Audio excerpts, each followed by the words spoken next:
Student जो आज का हमारा टॉपिक है वो टॉपिक है पीरियोडिसिटी ऑफ द एलिमेंट। ये चैप्टर नंबर 4 क्लास 9 का चैप्टर है हमारे पास। इस पीरियोडिसिटी ऑफ एलिमेंट चैप्टर के अंदर हम क्या क्या टॉपिक डिस्कस करेंगे तो उसकी भी हम बात कर लेते हैं। बहुत ही इजी चैप्टर है और बहुत ही ज़्यादा कॉन्सेप्शनल चैप्टर है, तो आपने कोशिश करनी है इस चैप्टर को बहुत अच्छा सा आप इसको लर्न करें। और इस चैप्टर को पढ़ने के बाद आपको केमिस्ट्री को पढ़ना समझना बहुत ईजी हो जाएगा। किस सेंस में ईजी हो जाएगा? तो जो आपको एलिमेंट्स का एटॉमिक नंबर, एटॉमिक मास, कौन सा एलिमेंट पहले रखा हुआ है, कौन सा एलिमेंट बाद में रखा हुआ है, तो इसके बारे में इंशाल्लाह आपको बहुत ही ज़्यादा हेल्पफुल होगा ये चैप्टर आपके पास। तो सबसे पहले बात कर रहे हैं हम चैप्टर नंबर 4 की periodicity of the element. Periodicity कहते हैं repetition, again and again the repetition property of elements after regular interval is called periodicity of the elements. तो जो हमारे पास किसी भी एलिमेंट की प्रॉपर्टी जो रिपीट्स होती है उसको हम कहते हैं पीरियोडिसिटी ऑफ द एलिमेंट। उसका हमारा नंबर 1 देखें इस टॉपिक के अंदर, वो हमारे पास है सबसे पहले डॉबिनर। फिर डॉबिनर के बाद हमारे पास न्यूलैंड आते हैं। न्यूलैंड के बाद हमारे पास लूथर मेयर आते हैं। यहाँ मेंशन तो नहीं है लेकिन एक और साइंटिस्ट भी थे जिन्होंने पीरियोडिक टेबल पेश किया, उनका नेम था लूथर मेयर। उसके बाद हमारे पास जो नेक्स्ट साइंटिस्ट आते हैं वो है हमारे पास मेंडलीव पीरियोडिक टेबल। मेंडलीव के बाद आया new modern periodic table and next topic start हुआ हमारे पास what do you know about the modern periodic table. And next हमारे पास इसी चैप्टर के अंदर write the difference between metal and non metal. Metal और नॉन मेटल के अंदर क्या मेजर डिफरेंस है। और एक शॉर्ट नोट है हमारे पास, इसका नाम है हमारे पास ट्रांजिशन एलिमेंट, और नोबल गैसेस भी आ जाते हैं इसी के अंदर। नेक्स्ट जो है हमारे पास डेफिनेशन है, इलेक्ट्रॉन एक्टिविटी की डेफिनेशन होगी हमारे पास, एटॉमिक रेडियाई की डेफिनेशन होगी हमारे पास, मेटालाइट्स की डेफिनेशन हो गई, इलेक्ट्रॉन एफिनिटी की डेफिनेशन होगी और आयनाइजेशन एनर्जी।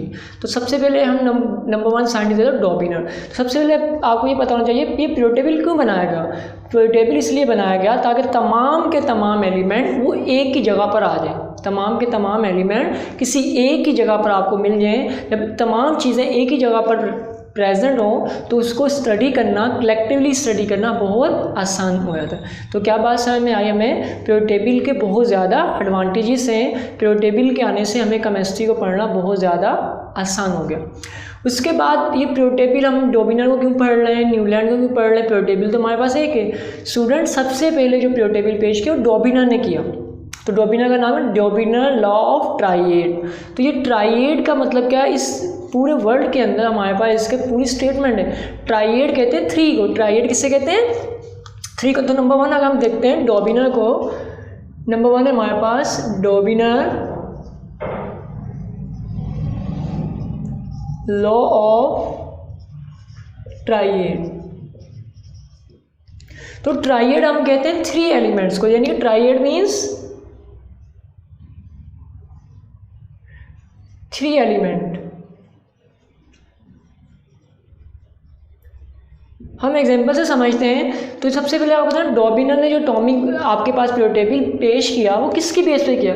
डॉबिनर ने जो पीरियोडिक टेबल पेश किया वो on the basis of atomic mass. किसकी बेस के ऊपर था हमारे पास? एटॉमिक मास की बेसिस पे था। और एलिमेंट्स कितने थे हमारे पास? 3 एलिमेंट। 3 एलिमेंट एग्जाम्पल लगा आपके पास lithium, sodium and potassium. It is 3 element, 3 element है। लिथियम का जो एटॉमिक मास होता है हमारे पास होता है 7। कितना मास होता है हमारे पास लिथियम का? 7। ये याद होना चाहिए। सोडियम की बात करें तो उसका होता है हमारे पास 23 और पोटाशियम का होता है 39। तो स्टूडेंट एक बात याद रखिएगा, हमेशा जो एटॉमिक मास होता है वो एलिमेंट के ऊपर लिखा जाता है। तो ये यहाँ हमारे पास क्या आएगा? एटॉमिक नंबर होता है। यहाँ हमारे पास क्या होगा? एटॉमिक नंबर, यानी 7 हमारे पास यहाँ आएगा। स्टूडेंट ये याद रखना आपने, तमाम स्टूडेंट्स ने। और 39 हमारे पास यहाँ आएगा, यानी एटॉमिक नंबर नीचे आता है और एटॉमिक मास एलिमेंट के टॉप के ऊपर आता है। तो इन्होंने क्या कहा डॉबिनर ने, क्या नाम है, अब इन तीनों के एटॉमिक मास को सम करें। सम करने के बाद अर्थमेटिकल मीन के रेशो लगाकर फॉर्मूले की हेल्प से आप इनको डिवाइड करें तो आपके सेंट्रल एलिमेंट का एटॉमिक मास आ जाएगा। यानी इन तीनों मीन, यानी फर्स्ट को लास्ट से प्लस कर दें, फर्स्ट एलिमेंट को लास्ट एलिमेंट से ऐड कर दें एंड डिवाइड बाय 2 कर दें, इसको कहते हैं अर्थमेटिकल मीन। तो जो आपका नेक्स्ट आंसर आएगा उस आंसर में आप देखेगा ये सोडियम है हमारे पास ऑटोमेटिकली हमारे पास 23 आ जाएगा। समझा? करके देखते हैं। अगर हम देखें 7 + 39 divide by 2 equal 46/2 equal 23, it means it is correct. तो क्या बात समझ में आई? तो ये जो डॉबिनर ने जो आपको कहा था आप फर्स्ट एलिमेंट का ऐड करें, सम करें थर्ड एलिमेंट से, जो उसका अरिथमेटिकल मीन होगा is equal to the middle of the element. जिससे क्या बात समझ में आ गया हमें कि डॉबिनर के लिहाज से पहले एलिमेंट का एटॉमिक मास प्लस कर दें थर्ड वाले से, जो उसका रिजल्ट आएगा अरिथमेटिकल मीन आएगा, सिंपल कैलकुलेशन आएगी, तो वो मिडल एलिमेंट के ऑलमोस्ट इक्वल होगी। तो ये बात किसने पेश की? डॉबिनर ने। अब डॉबिनर के बाद न्यूलैंड क्यों आया? After the discovery of the new element this law has been discarded. जब न्यू एलिमेंट डिस्कवर हुए, जब नए एलिमेंट दरियाफ्त हुए, तो जब उनके ऊपर ये फॉर्मूला अप्लाई किया गया, ये अरिथमेटिकल मीन को अप्लाई किया गया, तो हमारा आंसर करेक्ट नहीं आया, कुछ वेरिएशन आ गया। तो इट मीन्स इस पीरियड टेबल के अंदर जब डॉबिनर ने जो अपना पीरियड टेबल पेश किया, कहीं ना कहीं उसके अंदर करेक्शन हो सकती है, यानी कि उसके अंदर गुंजाइश है इसमें करेक्शन किया है, उसमें मिस्टेक्स हैं। तो न्यूलैंड ने क्या कहा? डॉबिनर जो पीरियड टेबल जो गलत है, जो मैं पीरियड टेबल पेश कर रहा हूँ ये ठीक है। तो न्यूलैंड लॉ ऑफ ऑक्टेव, अगर हम बात करें next, Newland law of octaves. तो स्टूडेंट आप न्यूलैंड की बात देखें, इन्होंने भी सेम काम किया, एटॉमिक मास पे काम किया। किस पे काम किया? एटॉमिक मास पे। जब इन्होंने एटॉमिक मास के ऊपर काम किया, इन्होंने क्या कहा? उन्होंने कहा हर फर्स्ट एलिमेंट की प्रॉपर्टी सिमिलर होती है हर 8 एलिमेंट्स के साथ। डॉबिनर ने क्या कहा था स्टूडेंट? याद रखिएगा, तमाम चीज़ें चल हम एक साथ कंपेयर। डॉबिनर ने कहा फर्स्ट एलिमेंट का एटॉमिक मास सम करें थर्ड एलिमेंट के साथ, जो हमारे पास अरिथमेटिकल मीन आएगा is equal to middle of the element. Newland ने क्या कहा? उसने हर फर्स्ट एलिमेंट की property is almost similar to the 8th element, यानी पहले एलिमेंट की प्रॉपर्टी मैच करेगी हर 8वें एलिमेंट से। तो ये पीरियड टेबल किसने पेश किया?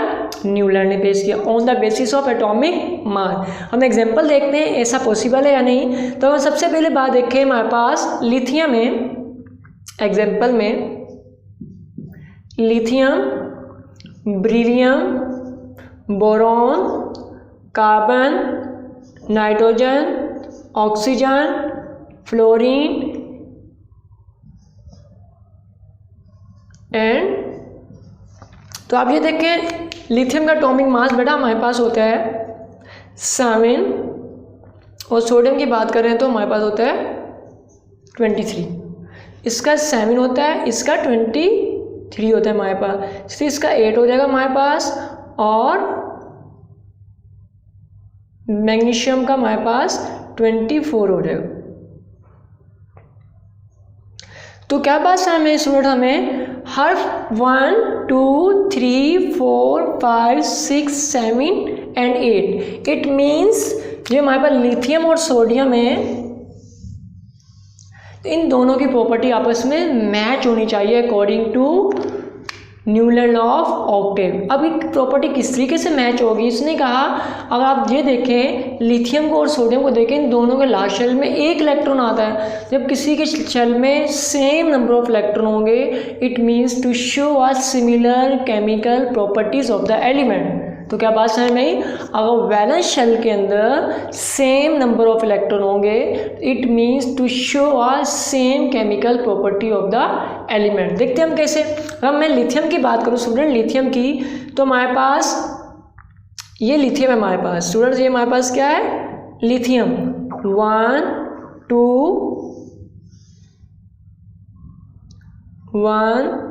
2 3 4 5, 1 2 3 4 एंड 5 6 एंड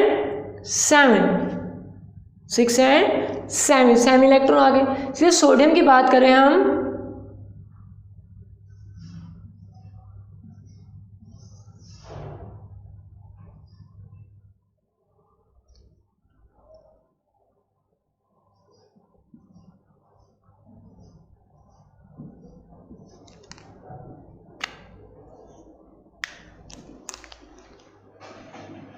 था every 8 element property similar to the.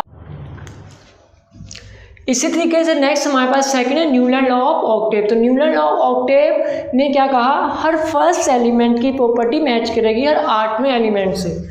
क्या कहा इसने, सुना, हर पहले एलिमेंट की प्रॉपर्टी मैच करेगी हर 8वें एलिमेंट से। उसने कहा इन दोनों की प्रॉपर्टी सिमिलर होगी।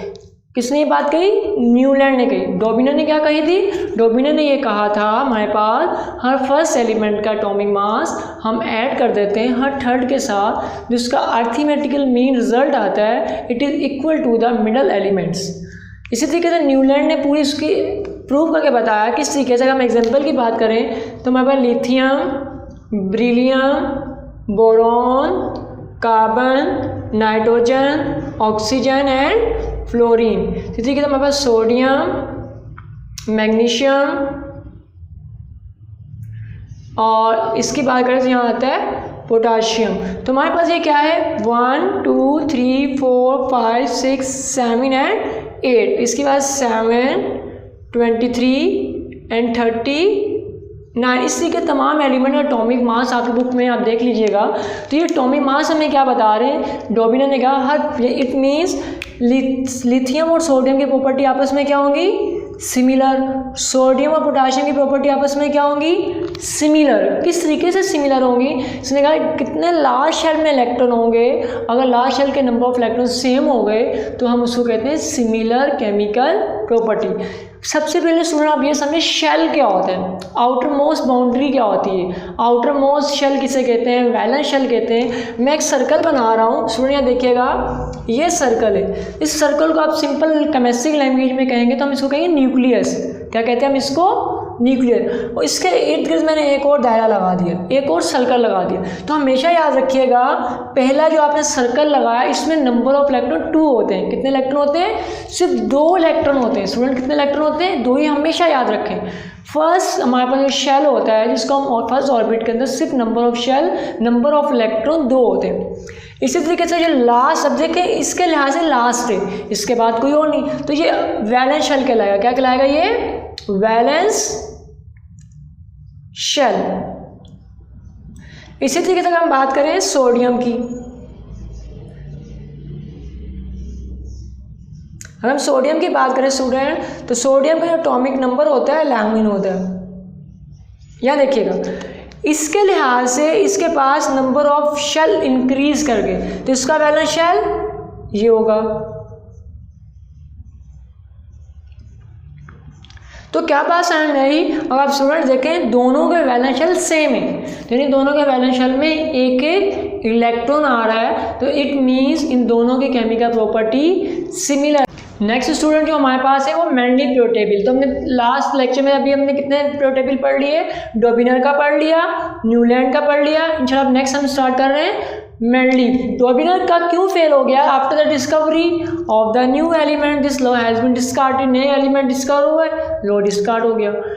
Newland after the discovery of the new element this law has been also discarded. नए एलिमेंट डिस्कवर हुए, जब अकॉर्डिंग टू न्यूलैंड का फॉर्मूला अप्लाई किया गया वो फेल हो गया। एंड नेक्स्ट हमारे पास न्यू साइंटिस्ट है जिनका नाम है मेंडली। मेंडली वो साइंटिस्ट है इट ऑलमोस्ट 15+ ये 50 साल से ज़्यादा हमारी बुक के अंदर जो पब्लिश रहा वो मेंडली रहा। तो मेंडली ने जो अपना पीरियोडिक टेबल बेस किया और एटॉमिक मास को बेस नहीं बनाया स्टूडेंट, डॉबिनर ने भी एटॉमिक मास को बेस बनाया, न्यूलैंड ने। तो मेंडलीफ ने किसको बेस बनाया, एक न्यू चीज़ है ये आपने याद रखनी है, ये एमसीक्यूज में भी आता है। तो मेंडलीफ ने पीरियोडिक टेबल को बेस बनाया अकॉर्डिंग टू एटॉमिक वेट। किसको बेस बनाया इसने, एटॉमिक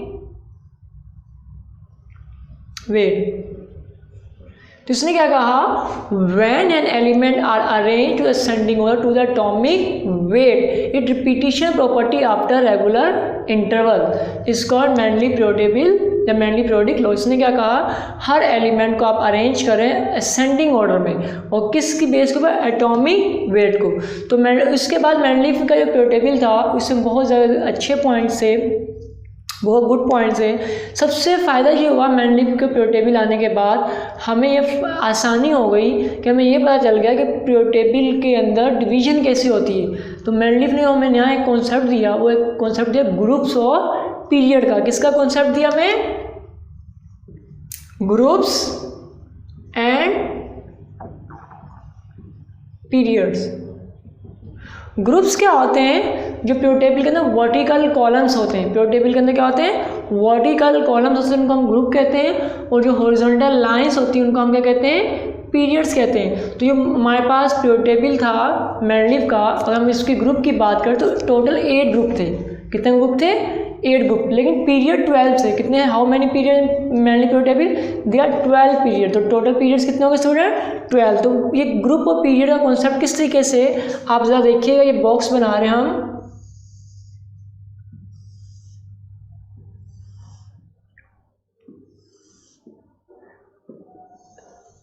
स्टूडेंट याद देखिएगा, तो ये रो है, ROWS, ये लाइन्स है, ये तमाम के तमाम हमारे पास क्या है स्टूडेंट्स, रो है।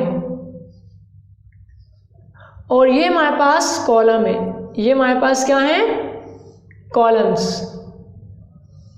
यानी कि इस तरीके से हम देखें, ये रोज हैं और ये हमारे पास कॉलम है। जो वर्टिकल कॉलम्स हैं, जो कॉलम्स हैं, इसमें C लिख रहा हूँ, ये कॉलम्स हैं, इनको हम कहते हैं ग्रुप्स कहते हैं, इनको हम क्या कहते हैं। और जो हॉरिजॉन्टल रो हैं जिसको हम क्या कहते हैं, पीरियड्स कहते हैं। क्या कहते हैं हम स्टूडेंट, पीरियड।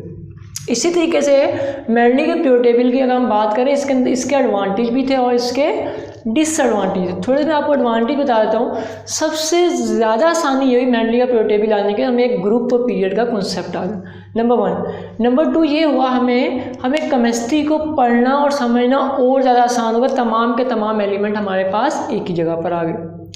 उसके साथ साथ हमें एक और एडवांटेज हुआ, मेंडलीव पीरियड टेबल ने क्या किया, कुछ पीरियड टेबल के अंदर एम्प्टी स्पेस छोड़ दिए थे। मेंडलीव ने क्या किया, पीरियड टेबल के अंदर एम्प्टी स्पेस छोड़ दिए थे। मैं क्वेश्चन मार्क लगा रहा हूँ। मेंडलीव ने अपने टेबल के अंदर, अपने पीरियड टेबल पेज के उसमें कुछ एम्प्टी स्पेस छोड़ दिया और प्रिडिक्शन की कि आने वाले वक्तों में इन फ्यूचर ये एलिमेंट डिस्कवर होंगे, और साथ साथ में ही बता दें इन एलिमेंट की प्रॉपर्टी और इनकी जगह कहाँ है, इनका एटॉमिक नंबर क्या है, इनका एटॉमिक मास क्या है। इन मेंडलीव लाइफ, अभी मेंडलीव जिंदा ही थे, उसकी लाइफ के अंदर 2 एलिमेंट डिस्कवर हो गए। एक का नाम था गैलियम और एक का नाम था जर्मेनियम। कितने एलिमेंट डिस्कवर हो गए, 2। किसकी लाइफ, अभी मेंडलीव जिंदा ही थे कि उनकी लाइफ में 2 एलिमेंट डिस्कवर हो गए। जब दोनों एलिमेंट की प्रॉपर्टी को मैच किया गया और पीरियड टेबल में रखा गया तो पता लगा ये भी सेम एज इट इज जो मेंडलीव इससे पहले ही प्रिडिक्शन कर चुके थे। इस वजह से मेंडलीव के पीरियड टेबल को बहुत ज़्यादा एनर्जी मिली और ये बात और ज़्यादा प्रूव होगी कि मेंडलीव ने फ्यूचर के आने वाले एलिमेंट की प्रॉपर्टी के बारे में भी बता दिया। ये कुछ थे हमारे पास मेंडलीव के एडवांटेज। सॉरी स्टूडेंट, डिसएडवांटेज क्या हमारे पास, डिसएडवांटेज क्या हुआ, मेंडलीव ने अपने स्टेटमेंट में ये कहा था एलिमेंट को हम अरेंज रखेंगे, सबसे पहले नंबर 1 आएगा, फिर 2 आएगा, फिर 3, फिर 4, 5, 6, यानी सेम एज इट, हमारी जो काउंटिंग में असेंडिंग ऑर्डर में जाएगी। यानी कि पहले 1 आएगा, 1 के बाद 2, फिर 3, फिर 4। लेकिन मेंडलीव के पीरियड टेबल के अंदर कुछ इसके अगेंस्ट पॉइंट गए। कैसे अगेंस्ट गए, मेंडलीव ने क्या कहा, मेंडलीव ने आर्गोन, AR क्या है हमारे पास, आर्गोन को रख दिया पोटाशियम से पहले। जगह तो पहले 39 के आदमी थी, फिर 14 के आदमी थी, लेकिन मेंडलीव ने क्या किया, आर्गोन को पहले रख दिया और पोटाशियम को बाद में रखा। तो ये बात अगेंस्ट गई, क्योंकि मेंडलीव पहले से ही बता चुके थे, पहले 39 आना था, फिर 40। लेकिन जब मेंडलीव ने पूरा पीरियड टेबल बनाया, उसके बाद पता चला कि ये मेंडलीव पीरियड टेबल के अंदर मिस्टेक। नंबर 1। नंबर 2 स्टूडेंट में क्या बताया, कोबाल्ट क्या है हमारा 59.9 और निकिल हमारे पास 58.6। तो देखने में तो ये लग रहा है निकिल को पहले आना चाहिए और आना भी निकिल को चाहिए, लेकिन ये भी मिस्टेक।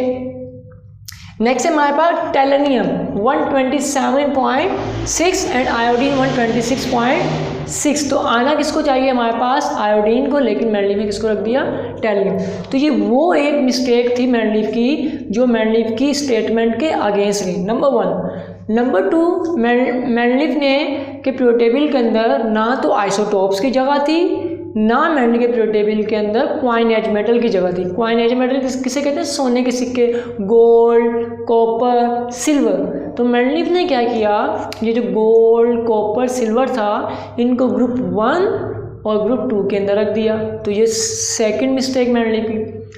थर्ड मैंडलीफ से ये क्वेश्चन किया गया, Mendeleev how tells about the structure of atom. Mendeleev साहब आप ये बताएं एटम का स्ट्रक्चर कैसा होता है। But Mendeleev do not recall, Mendeleev कुछ ना बता सके, उसने कुछ नहीं और मैंडलीफ एक्सप्लेन करने में फेल हो गया किसका स्ट्रक्चर, एटम का स्ट्रक्चर। तो ये वो पॉइंट्स थे जिसकी वजह से मैंडलीफ फेल हो गया। यानी कि एडवांटेज भी है मैंडलीफ के और डिसएडवांटेज भी। एडवांटेज क्या था, स्टूडेंट हमारे पास मैंडलीफ का पीरियोडिक टेबल आने में आसानी हो गई, साथ में यही हमें पता चल गया कि कौन सा एलिमेंट कहाँ आ रहा है। फिर हमें यही पता चल गया मैंडलीफ के पीरियोडिक टेबल के अंदर क्या नाम है, हमारे पास ग्रुप और पीरियड का कॉन्सेप्ट आ गया। लेकिन उसके साथ साथ कुछ डिसएडवांटेज के थे जिसका मैंडलीफ का पीरियोडिक टेबल फेल हो गया। स्टूडेंट नेक्स्ट टेबल पेश किया, by the help of X ray analysis किया। किसकी हेल्प में? एक्सरे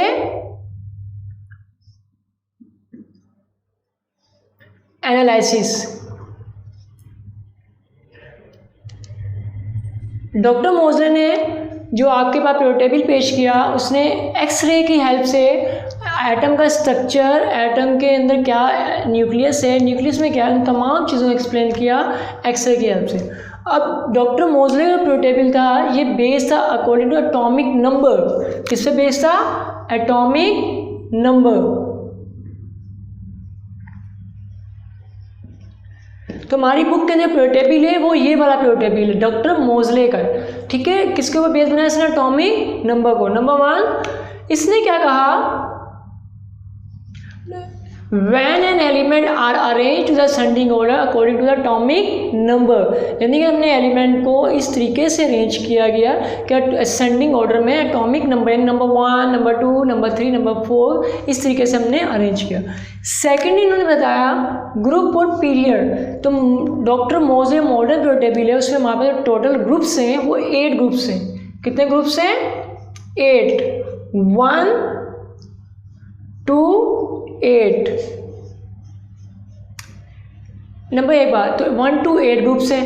अब हम पीरियड की बात करें, 1 to 7। कितने पीरियड हमारे पास टोटल? 8 ग्रुप्स हैं और 7 पीरियड्स हैं। तो इसी तरीके से हम ग्रुप की बात करें तो हमारे पास ग्रुप से, ग्रुप की डेफिनेशन की अगर हम बात करें, ग्रुप्स क्या होते हैं हमारे पास मॉडर्न पीरियोडिक टेबल के अंदर। मॉडर्न पीरियोडिक टेबल के अंदर हमारे पास वर्टिकल कॉलम्स है। क्या हमारे पास? In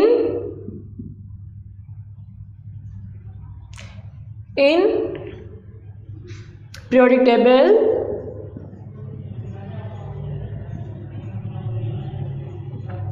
vertical columns, vertical columns are called groups. They are 8 groups, 1 to 8। तो हम पहले ग्रुप्स को स्टडी कर लेते हैं। टोटल ग्रुप्स कितने हमारे पास? 8। तो सबसे पहले हम बात करें ग्रुप की, तो ग्रुप को भी 2 हिस्सों में मजीद डिवाइड किया है, एक सब ग्रुप ए, एक सब ग्रुप बी। तो हम ग्रुप के बाद देखते हैं पीरियड क्या हमारे पास। तो पीरियड की हम देखें बात, तो पीरियड कितने हमारे पास? 7 पीरियड्स। कितने हमारे पास? 7 period, 1 to 7। Horizontal,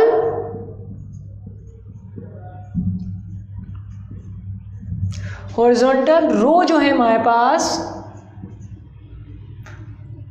in periodic table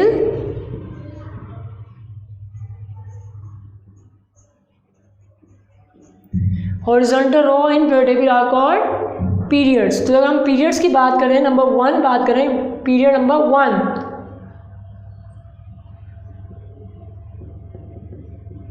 period, तो इसके हमारे पास सबसे पहले आएगा फर्स्ट पीरियड। हमारे पास क्या स्टार्ट होगा स्टूडेंट? First period. तो फर्स्ट पीरियड स्टार्ट होता है हमारे पास हाइड्रोजन से स्टार्ट होता है। कहाँ से स्टार्ट होता है हमारे पास? फर्स्ट पीरियड हमारे पास स्टार्ट होता है हाइड्रोजन पे और ख़त्म कहाँ में आता है? हीलियम पे। It start to hydrogen and N2 helium. It contain two elements. Contain two elements. कितने एलिमेंट्स होते हैं? 2 एलिमेंट्स होते हैं. इसी तरीके से हम इसके में बात करें valence shell. Valence shell contain 1 electron. Valence shell के अंदर कितने इलेक्ट्रॉन होते हैं? 1 इलेक्ट्रॉन होते हैं, क्योंकि फर्स्ट पीरियड है हमारे पास. इसके वैलेंस शेल में भी कितने इलेक्ट्रॉन होंगे हमारे पास? 1 इलेक्ट्रॉन होगा. इसी तरीके से हम बात करें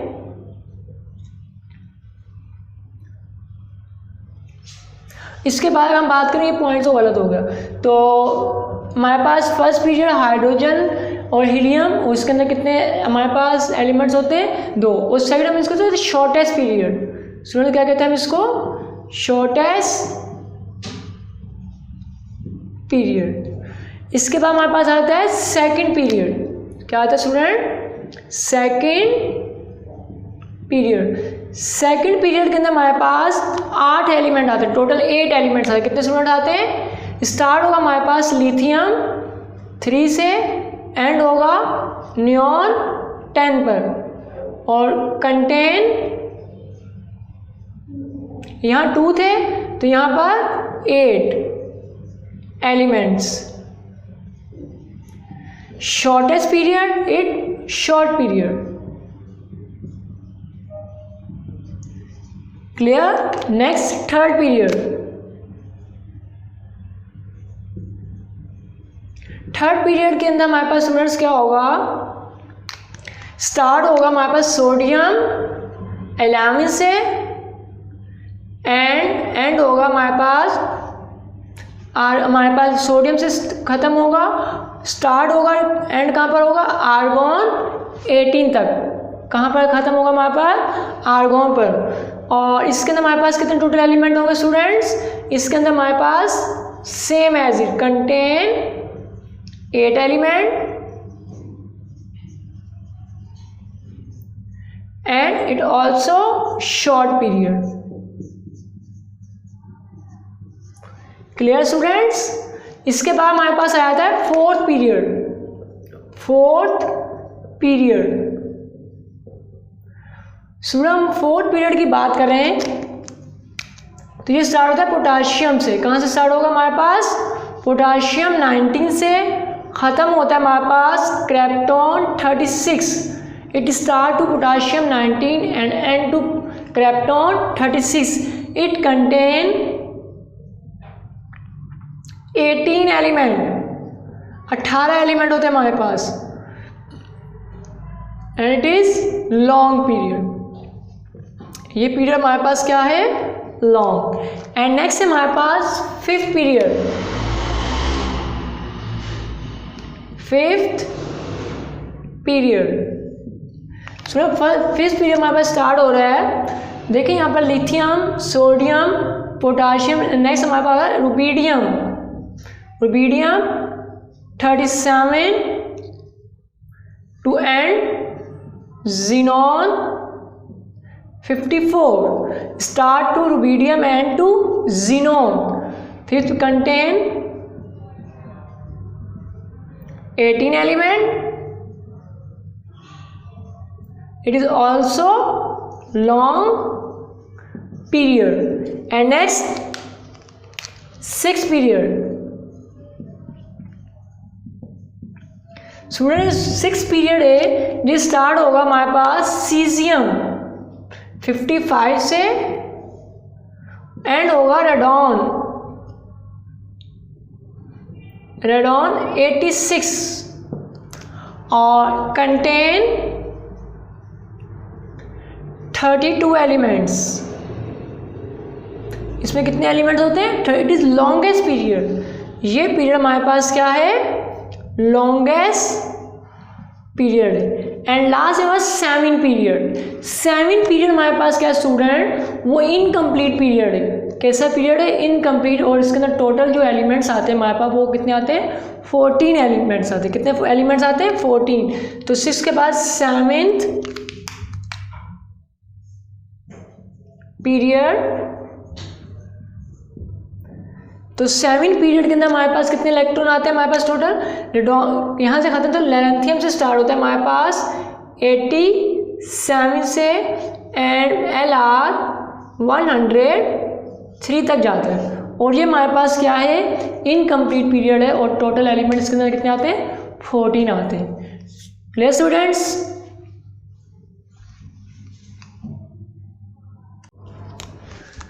इसके बाद स्टूडेंट नेक्स्ट है हमारे पास वो है ग्रुप्स है। तो ग्रुप्स के हम डेफिनेशन पढ़ चुके हैं। Vertical in modern periodic table the vertical column are called groups. They are 8 groups. How many groups, 8 group, 1 2 8।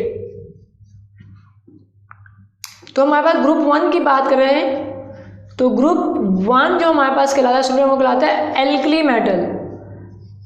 क्या कहलाता है स्टूडेंट हमारे पास, एल्कली मेटल कहते हैं हम। इसके साथ साथ ग्रुप 1 को हम जो एल्कली मेटल कहते हैं, और इसको हम लिथियम फैमिली भी कहते हैं स्टूडेंट। क्या कहते हैं, लिथियम,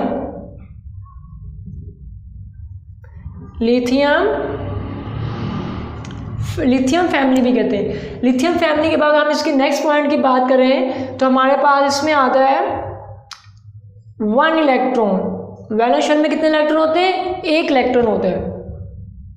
उसके बाद अगर हम बात करें, ये हमारे पास सॉलिड होते हैं,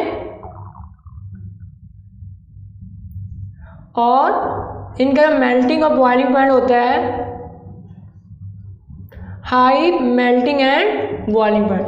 तो ग्रुप 1 हमारे पास क्या है, ग्रुप 1 को हम एल्कली मेटल भी कहते हैं, और ग्रुप 1 को हम लिथियम फैमिली भी कहते हैं। और ग्रुप 1 के अंदर हम देखें तो 1 इलेक्ट्रॉन होता है, और सॉलिड होते हैं, इनका मेल्टिंग और बॉइलिंग पॉइंट हाई होता है। सेम है जब हम ग्रुप 2 की बात करें, ग्रुप 2 का हमारे पास सेकंड नेम है स्टूडेंट्स, उसको हम कहते हैं alkaline earth metals. Alkaline earth metals number 1 point. तो ग्रुप 1 होगा तो लास्ट शेल में 1 इलेक्ट्रॉन होगा, ग्रुप 2 होगा तो लास्ट शेल में 2 इलेक्ट्रॉन होंगे, और ये भी हमारे पास सॉलिड है, और इनका मेल्टिंग और बॉइलिंग पॉइंट हाई होता है। Clear students. इसी तरह हम ग्रुप 3 की बात करें, ग्रुप 3 को हम कहते हैं बोरॉन फैमिली। ग्रुप 3 को हम क्या कहते हैं, बोरॉन फैमिली। और लास्ट शेल में कितने इलेक्ट्रॉन होंगे स्टूडेंट, 3 इलेक्ट्रॉन होंगे। ग्रुप 4 स्टूडेंट, ग्रुप 4 को हम कहते हैं कार्बन फैमिली।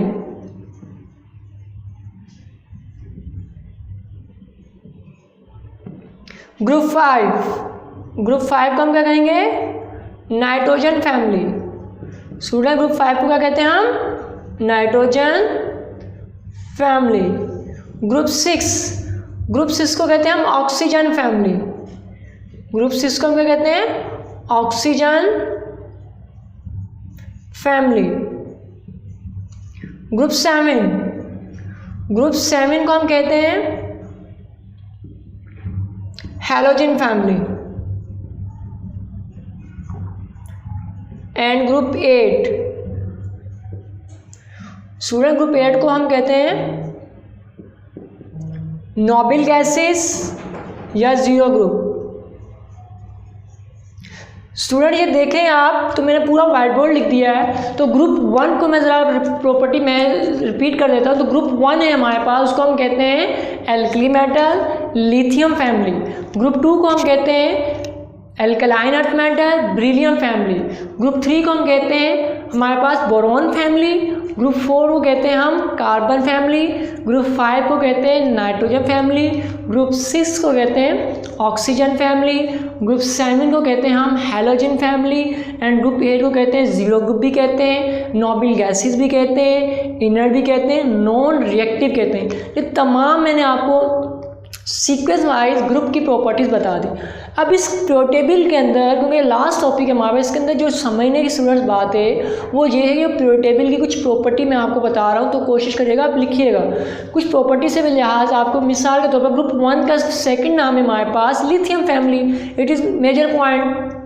इसी तरीके से हमारे पास जो ग्रुप 1 के एलिमेंट्स हैं वो तमाम के तमाम सॉलिड्स हैं, वो तमाम के तमाम हमारे पास क्या हैं, सॉलिड है। ग्रुप 2 के भी एलिमेंट तमाम के तमाम हमारे पास क्या हैं, सॉलिड। तो याद रखिएगा पूरे प्रियोटेबल के अंदर सॉलिड्स भी हैं, लिक्विड भी हैं और गैस भी हैं। कितनी चीज़ें, how many types of element present periodic table, 3 types, solid, liquid and gas. तो जब मैं नीचे से चलूँगा पूरे प्रियोटेबल के अंदर अगर हम बात करें सॉलिड की, लिक्विड की, गैस की, तो वो बहुत आसान है। तो हम जब उसके अंदर हम स्टडी कर लेंगे ग्रुप 5 के अंदर। ग्रुप 5 हमारे पास क्या है, नाइट्रोजन। ग्रुप 6 क्या है, ऑक्सीजन। और ग्रुप 7 हमारे पास क्या है, हेलोजन। ग्रुप 8 क्या हमारे पास, नोबिल। तो बेटा पूरे प्रियोटेबल के अंदर जो लिक्विड है वो सिर्फ एक ही है। पूरे प्रियोटेबल के अंदर जो लिक्विड एलिमेंट्स है वो एक ही है, उसका नाम है हमारे पास, क्या नाम है स्टूडेंट्स, आप सबको याद होना चाहिए। पूरे प्रियोटेबल के अंदर हमारे पास जो लिक्विड वो एक ही एलिमेंट है, तो आप ज़रा रिकॉल करिएगा ताकि आपको भी याद। इसी तरीके से गैसेस भी बहुत सारी हैं और सॉलिड बहुत सारे। तो हम लिक्विड की बात करें पूरे प्रियोटेबल के अंदर स्टूडेंट जो लिक्विड है सिर्फ ब्रोमीन है।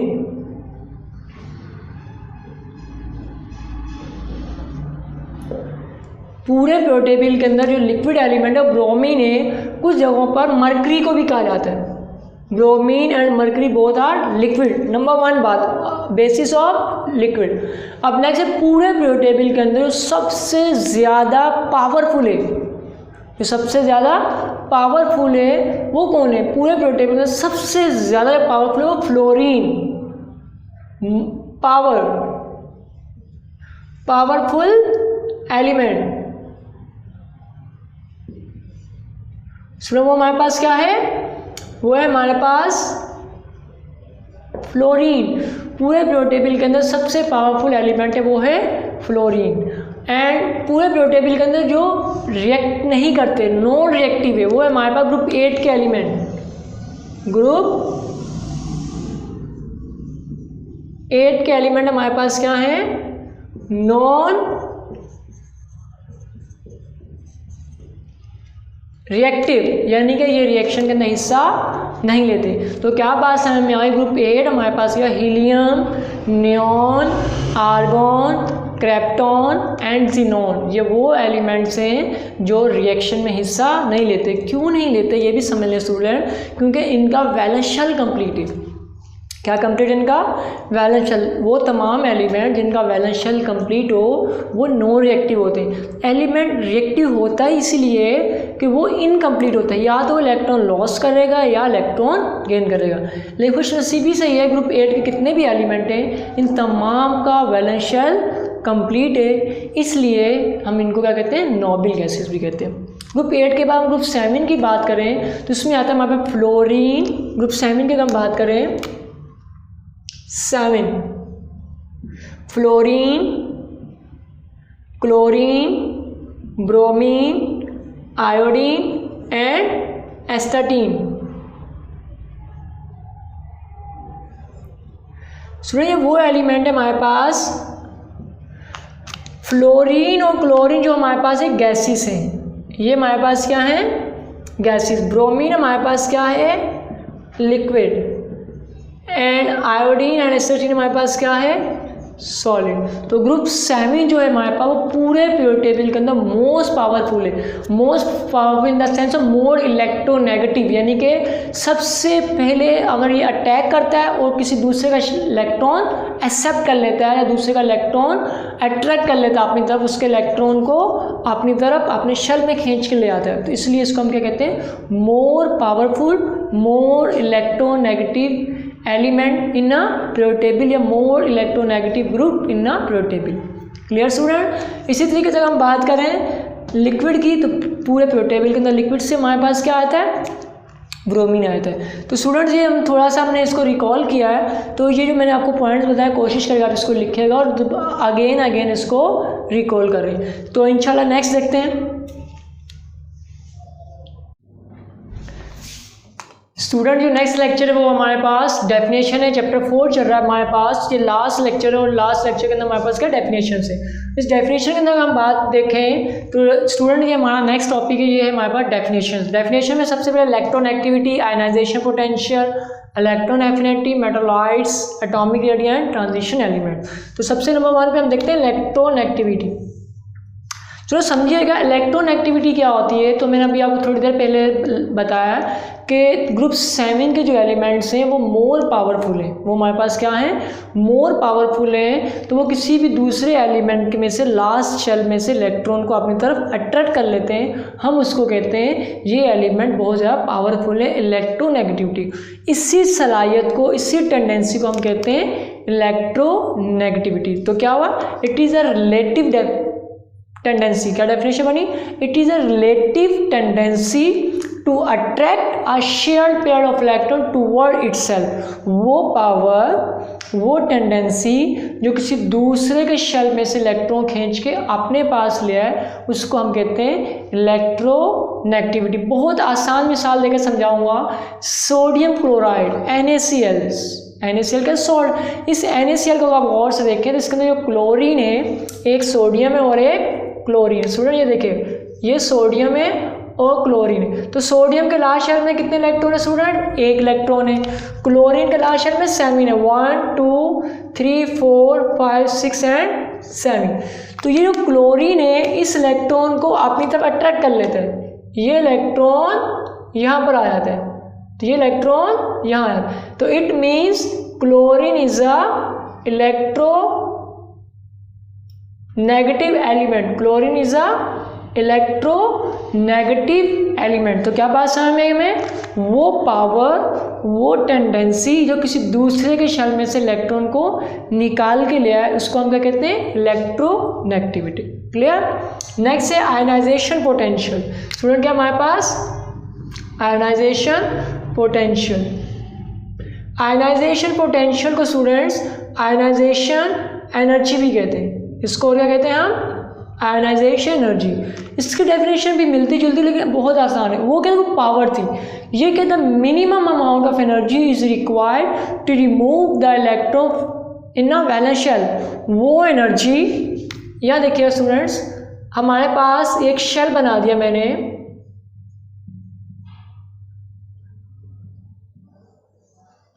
अब इस शेल को स्टूडेंट, इस शेल में से इलेक्ट्रॉन को निकालने के लिए जो एनर्जी रिक्वायर्ड होगी, इस शेल में से इलेक्ट्रॉन निकालने के लिए जो एनर्जी रिक्वायर्ड होगी, उस एनर्जी को कहते हैं हम आयोनाइजेशन एनर्जी।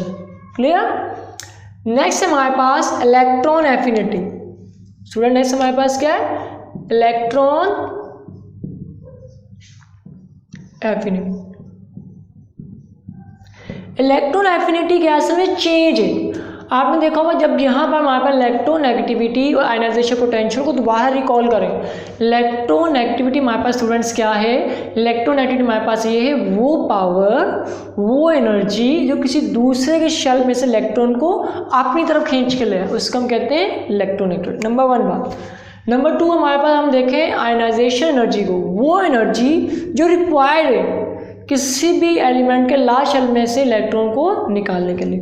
तो जब आप रिकॉल करिएगा, जब इलेक्ट्रॉन नहीं निकला था, इलेक्ट्रॉन रिमूव नहीं हुआ था, एग्जांपल लें आप इलेक्ट्रॉन एफिनिटी की, मिसाल सोडियम और क्लोरीन। अभी यहाँ से इलेक्ट्रॉन रिमूव नहीं हुआ, इसका इलेक्ट्रॉन अपने पास और इसका इलेक्ट्रॉन हमारे पास, यहाँ देखिएगा स्टूडेंट,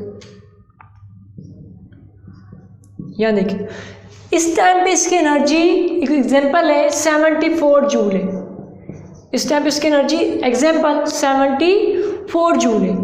इसकी एनर्जी आप ले लें स्टूडेंट्स 184 जूल है, 184। अब आप देखें जब ये इलेक्ट्रॉन इसके पास चला जाएगा, या ये इलेक्ट्रॉन्स को अपनी तरफ अट्रैक्ट कर लेगा, खींच लेगा, तो इसकी एनर्जी के अंदर क्या आएगा, चेंज।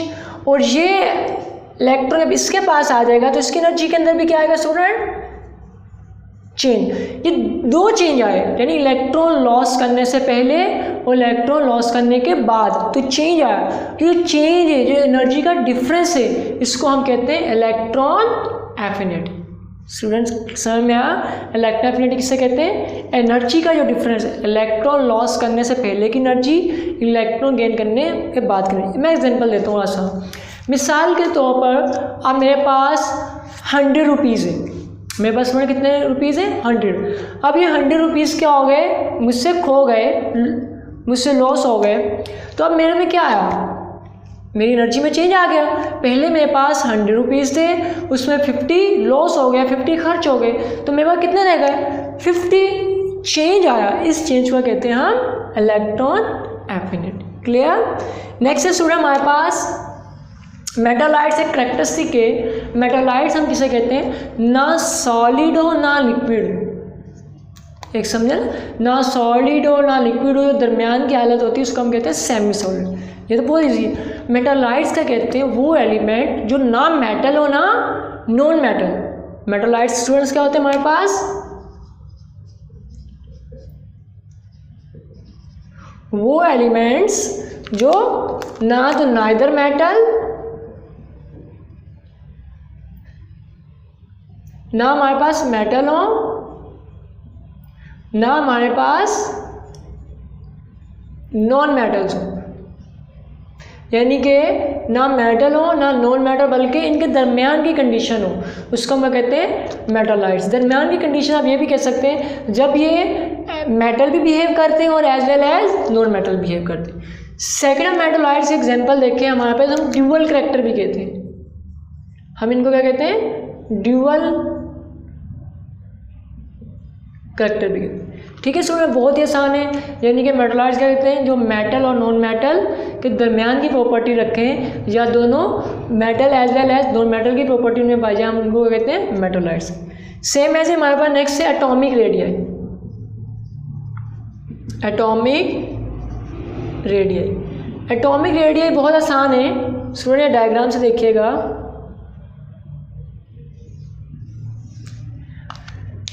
एडजेसेंट मॉलिक्यूल के दरमियान हमारे पास जो डिस्टेंस होता है न्यूक्लियस के दरमियान, इनको हम क्या कहते हैं? Atomic radius. दो एलिमेंट हैं, एडजेसेंट एलिमेंट है, उन दोनों एलिमेंट के दरमियान जो उनके न्यूक्लियस है, उन दोनों के दरमियान जो डिस्टेंस, उसको हम क्या कहते हैं? एटॉमिक रेडियस कहते हैं। नेक्स्ट स्टूडेंट लास्ट हमारे पास है ट्रांजिशन एलिमेंट। ट्रांजिशन एलिमेंट की प्रॉपर्टी है हमारे पास, ये ट्रांजिशन एलिमेंट क्या होते हैं? पीरियोडिक टेबल के अंदर ग्रुप 1b जो है हमारे पास, वो तमाम के तमाम ट्रांजिशन एलिमेंट, अपना पीरियोडिक टेबल देखें उसके अंदर दरमियान है, सेंट्रल पॉइंट है, वो तमाम का तमाम हमारे पास क्या है? Transition element. और ट्रांजिशन एलिमेंट की एक और प्रॉपर्टी भी, ये कलर कंपाउंड होते हैं। स्टूडेंट्स क्या होते हैं? कलर कंपाउंड होते हैं। और इनकी एक और प्रॉपर्टी भी कैटालिटिक प्रॉपर्टी होती है इनकी। स्टूडेंट कैसी प्रॉपर्टी होती है? कैटालिटिक प्रॉपर्टीज होती हैं इनकी।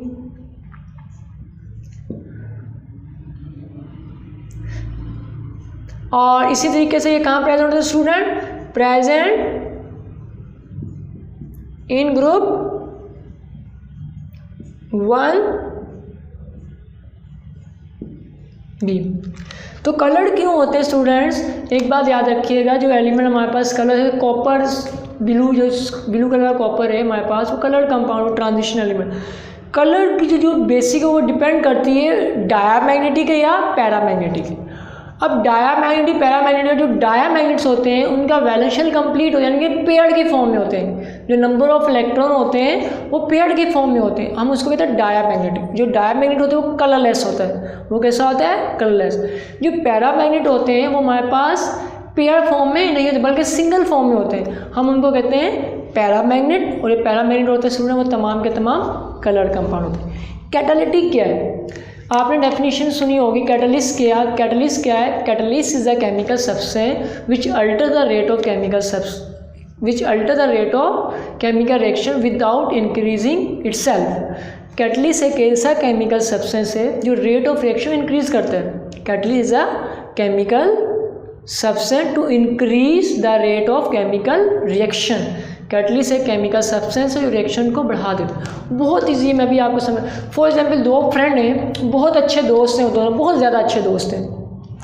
अब उन दोनों की दोस्ती को तोड़ने के लिए एक थर्ड पर्सन की दोस्ती ब्रेक करेगा, तो वो कैसे ब्रेक करेगा? लड़ाई करवाएगा उनकी। अब लड़ाई कैसे करवाएगा? क्या करेगा? वो इस पर्सन को भी फास्ट करेगा, इस पर्सन को भी फास्ट कर देगा। फास्ट मीन्स दोनों का रेट ऑफ रिएक्शन बढ़ा देगा, यानी कि इसको इसकी बातें बताएगा गलत, इसको इसके बारे में बताएगा, इन दोनों को एक दूसरे के अगेंस्ट कर देगा। जब स्टूडेंट जब दोनों एक दूसरे के अगेंस्ट हो जाएंगे तो दोनों की लड़ाई हो जाएगी। दोनों की लड़ाई कैसे हो जाएगी? दोनों का रिएक्शन फास्ट हो गया। कैटलिस्ट भी सेम एज इट करता है। ये क्या करता है? जो दो केमिकल सब्सटेंस है उन दोनों का रेट ऑफ रिएक्शन बढ़ा देता है। क्या बढ़ा देता है? रेट ऑफ रिएक्शन बढ़ा, जिसके लिए हम उसको क्या कहते हैं? कैटलिस्ट कहते हैं। ठीक है स्टूडेंट, थैंक यू।